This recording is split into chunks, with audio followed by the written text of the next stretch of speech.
में इस वक्त सियासी संग्राम घिरा हुआ है, जहां 39A को धारा हटाने को लेकर जिस तरीके से लोग प्रोटेस्ट करने के लिए उतरे हैं, वहां मानना है लोगों को कि ये 39A नहीं हटना चाहिए धारा, क्योंकि इस तरीके से गोवा का पर्यावरण को नुकसान पहुंचाया जाएगा और लोग बाहर से आकर जमीन खरीदेंगे। इसको लेकर वहां की जनता सड़कों पर उतर चुकी है। तमाम कई तस्वीरें निकल कर आ रही है संग्राम की। इन तमाम मुद्दों पर हमारे साथ बात करने के लिए कांग्रेस के सांसद इमरान मसूद जी, उनसे बात करते हैं। सर, आप इसको किस तरीके से देखते हो कि गोवा में लोगों का मानना है कि ये धारा नहीं हटना चाहिए, अगर धारा हटता है तो बाहर से लोग आएंगे, जमीन खरीदेंगे, जैसे कि वहां का नियम है सर कि बिना डिस्कशन के पंचायत में या बड़ों से आप जमीन नहीं बेच सकते, लेकिन ये धारा हट जाएगा तो कोई भी आके खरीद सकता है, तो इसको आप किस तरीके से? देखिए, ये पूरी तरीके से क्योंकि पर्यावरण संतुलन बना रहे और गोवा में जिस तरीके से चारों तरफ फ्लैट्स बन रहा है, चारों तरफ जमीनों के ऊपर कंस्ट्रक्शन हो रहा है, छोटा सा प्रदेश है, तो उनकी मांग वाजिब है क्योंकि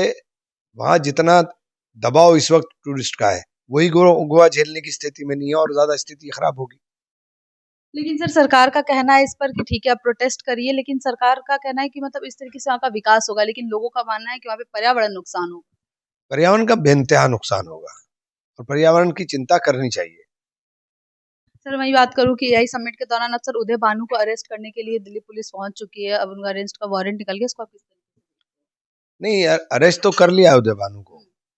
और ये लोकतंत्र को दबाने की साजिश है, लेकिन लोकतंत्र इस तरह खत्म नहीं होगा। हम लोग लड़ेंगे और ये बता रहे हैं कि नंगा प्रदर्शन किया, जो एप्स्टीन की फाइल खुल रही है उसके अंदर जो कुछ हो रहा है उस पर इनको शर्म नहीं आ रही है, उस पर इनको शर्म नहीं आ रही है। कहाँ गई नैतिकता?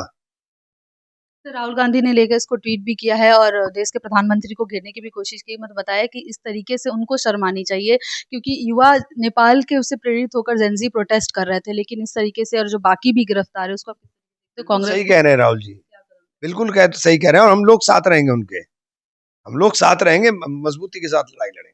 सर, वही रांची में बात करूं तो कल जिस तरीके से जो देखे कि एयरक्राफ्ट की जो क्रैश हो चुका है एम्बुलेंस, उसको आप किस तरीके से? एक 3 दिन में 3 स्पाइस जेट आज हुआ, उनकी इमरजेंसी लैंडिंग हुई, एक ग्राउंडेड हुआ तेजस, एक प्लेन क्रैश हुआ। एविएशन सेक्टर पूरी तरह से देश का तबाह हो गया। दिल्ली से राष्ट्रीय टीवी के लिए मैं रिया पांडे, कैमरामैन कन्हैया के साथ।